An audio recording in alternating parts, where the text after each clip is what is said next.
यह जो प्रतिमा आप देख रहे हैं यह जितेंद्रानंद तीर्थ जी की है। 1992 में ऋषिकेश से वाराणसी के लिए ये सलिल भागीरथ के किनारे पदयात्रा पे निकले और ये प्रयागराज होते हुए सीतामढ़ी आकर के रुके और यहाँ पर भगवती सीता माँ धरती की कोख में सदा सर्वदा के लिए समाहित हुई थी। ऐसे पवित्र स्थान के बारे में इन्होंने अपने परम मित्र जो यह प्रतिमा आप देख पा रहे हैं सत्यनारायण प्रकाश पुंज और उनकी धर्म पत्नी इंदुमती से इस पवित्र स्थान के बारे में पूरी जानकारी दी और उन्हीं के द्वारा सत्यनारायण प्रकाश पुंज जी के द्वारा और इंदुमती पुंज जी के द्वारा यहाँ पर भव्य मंदिर निर्माण, एक नवीन मंदिर निर्माण करने के बारे में सोचा गया।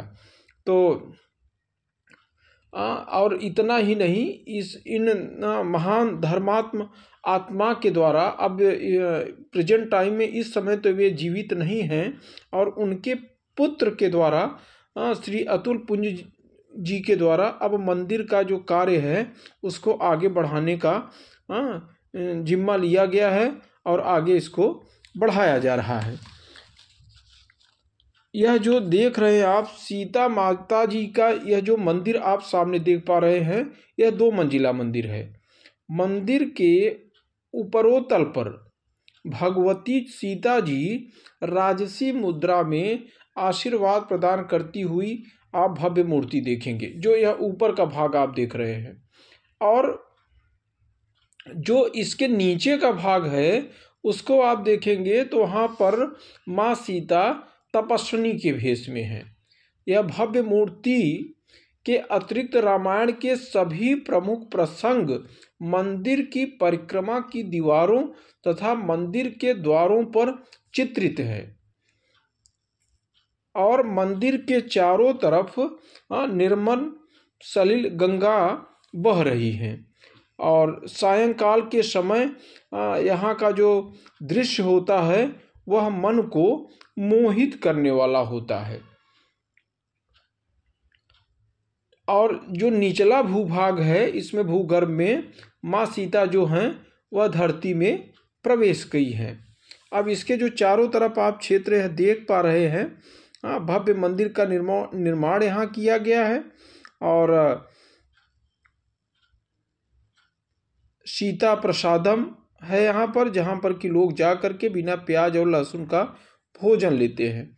यह भव्य मूर्ति है और इसके चारों तरफ यह जो आप देख पा रहे हैं ना दीवार जो है इसके चारों तरफ रामायण के सभी प्रसंग जितने भी प्रसंग हैं सब इसमें दीवार में चित्रित है और चारों तरफ से लोग इस मंदिर में परिक्रमा करते हैं और दीवारों पर जो चित्र निर्मित है उससे रामायण काल से जुड़ी हुई विभिन्न घटनाओं से परिचित होते हैं। माँ सीता अपने राजसी वेश में इसमें हैं और यही वह स्थान है जहाँ पर माँ सीता धरती में समाहित हो गई थी और यहीं पर प्रकाश पुंज जी के द्वारा जिन्हें सत्ती पुंज के नाम से भी जाना जाता है भव्य मंदिर का निर्माण किया गया। यहाँ पर दूर दूर से लोग आते हैं, काफ़ी संख्या में लोग आते हैं, विद्यार्थी आते हैं, विभिन्न भारत के विभिन्न राज्यों से लोग आते हैं और इस मंदिर के प्राकृतिक दृश्य का आनंद लेते हैं। चारों तरफ एकदम निर्जन है और जंगल है। यहाँ जो बगल आप यह क्षेत्र देख रहे हैं सब पानी से भरा हुआ है। यह आगे गंगा जी इधर से आ करके और आगे विलय हो जाती हैं। दूर दूर से लोग आते हैं, माँ सीता का दर्शन करते हैं और उनका आशीर्वाद प्राप्त करते हैं। यहीं पर वह स्थान था जहाँ पर कि जितेंद्रानंद स्वामी को यह आभास हुआ था कि यहाँ कुछ ऐसा है जो कि उनको तरंगित प्रकंपन महसूस होता है और यहीं पर उन्होंने समाधि लगाया। और यह जो मंदिर है यह माँ सीता का दीपदान है। यहाँ लोग आकर के चंदे के रूप में दीपदान यदि करवाना चाहते हैं तो यहाँ आकर के घी के दीपक जलाए जाते हैं। पैसा का कुछ पैसा है जो इसका कि आप रसीद कटवा लेंगे और आपके नाम के जो यहाँ पंडित जी होंगे वह दीपक सायंकाल के समय जला देंगे। यदि आप सीतामढ़ी आते हैं तो दीपदान अवश्य करिए। यह प्राचीन मंदिर है, यह सबसे प्राचीन मंदिर जो यहाँ का था सीतामढ़ी यह है। यह जो निचला भाग आप देख रहे हैं, यह निचला भाग तपस्विनी के वेश में माँ सीता हैं। अब यह भूमितल भूगर्भ में प्रवेश करती सीता जी की यह अति भव्य विश्व भर में अप्राप्य मूर्ति है। यहीं पर वह ध्यान स्थल भी बना है, जहाँ पर लोग जब यहाँ घूमने के लिए आते हैं तो जहाँ बैठकर ध्यान लगाने पर चित्त में स्वयमेव एकाग्रता धरती में अद्भुत तरंगित उत्पन्न करती हैं। आध्यात्मिक भाव का उदय होता है यहाँ पर, जो कि सहज भाव से देखा जा सकता है। तुलसीदास जी ने अपने कवितावली में 138वें पद में कहा था कि जहाँ वाल्मीकि व्याध से भय मुनीन्द्र साधु शिव को निवास लवकुश को जन्म थल और दिलपुर बारीपुर बीच बिलसत सीतामढ़ी।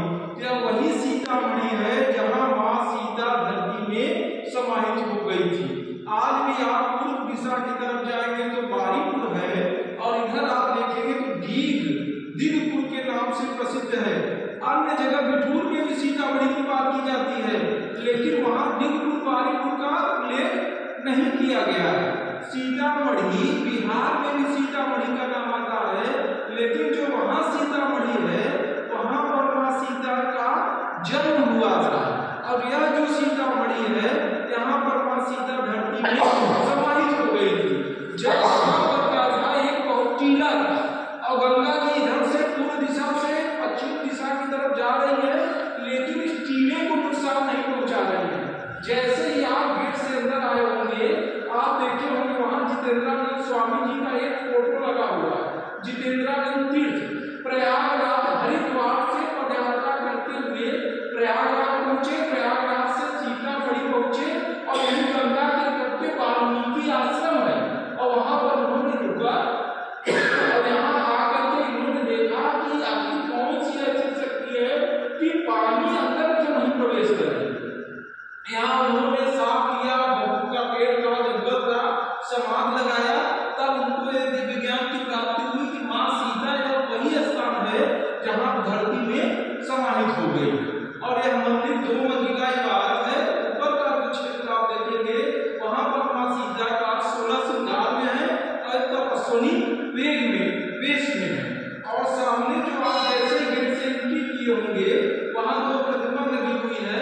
एक सत्यनारायण प्रकाश कुंज जी की लगी है और उनकी धर्म पत्नी इंदुमती कुंज जी की लगी है, जो दिल्ली के रहने वाले थे। वैसे इनका स्थान जब भारत और पाकिस्तान का बंटवारा नहीं हुआ था तो उस समय इनके जो माता पिता इधर लगा हुआ है फोटो, तो ये पाकिस्तान में इनका क्षेत्र चला गया था, जब उनका स्थान नहीं। तो जितेंद्रानंद स्वामी ने जो गिफ्ट क्या पाए होंगे इनसे बताया, इन्होंने यहाँ जितना भी आप देख रहे हैं यह भव्य मंदिर का निर्माण किया। इधर भव्य मंदिर का निर्माण किया। और इतना ही नहीं, केवल एक कार्य नहीं, कल आपको बता दें इन्हीं के द्वारा 57 जोड़े का शादी होगा, कन्यादान करेंगे। 57 जोड़े हैं। यह दीवार जो थी वह 30 फीट ऊंची दीवार थी, जो पर्वतीय सी प्रतीत हो रही थी। टीले की सुरक्षा में वह दीवार प्रस्तुत थी। आओ आओ आओ। इसमें अन्नदान होता है, विद्यादान होता है, गौदान होता है, लेकिन उनमें सबसे जो महत्वपूर्ण दान माना गया है वह माना गया कन्यादान, जो कि कल 3 मार्च को सीतामढ़ी भदोही में ही संपन्न होने जा रहा है। इसमें जो पिता होता है अपनी पुत्री को वर के पक्ष में दे करके अपने दायित्व से निवृत्त हो जाता है। तो यह वही सीतामढ़ी है जहां मां सीता धरती में प्रवेश कर गई। धन्यवाद। धन्यवाद। जय श्री राम।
महर्षि वाल्मीकि अपने महान काव्यकृत रामायण की भूमिका में अपने आश्रम की भौगोलिक स्थिति का वर्णन किया है।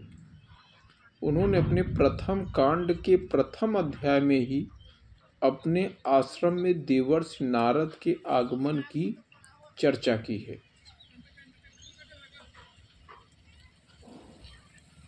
यह जो स्थान आप देख रहे हैं तमसा के तट पर ही है, आश्रम है। और आश्रम के देखिए ये सीता समाहित स्थल जो मंदिर है वह, और एकदम इसके पास में ही यह गंगा जी गंगा बहती है। आश्रम के समीप ही गंगा बहती है।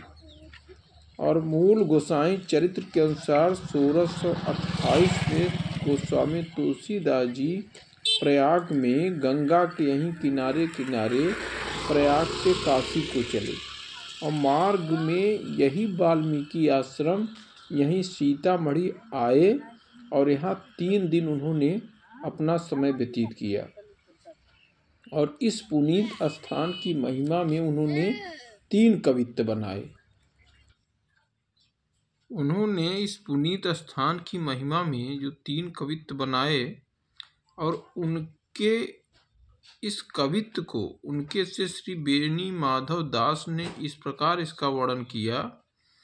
मन ठीक किए मग आगे बढ़े चलिकै पुनि सुरसर तीर कढ़े तब तीर ही तीर चले चितदय भई साँझ जहाँ सो तहाँ टिक गए और दिगबारी पुरा बिच सीता मढ़ी तह आसन डारत वृत्ति चढ़ी मैं भूख न नींद विचित दशा उर पूरब जन्म प्रसंग बसा।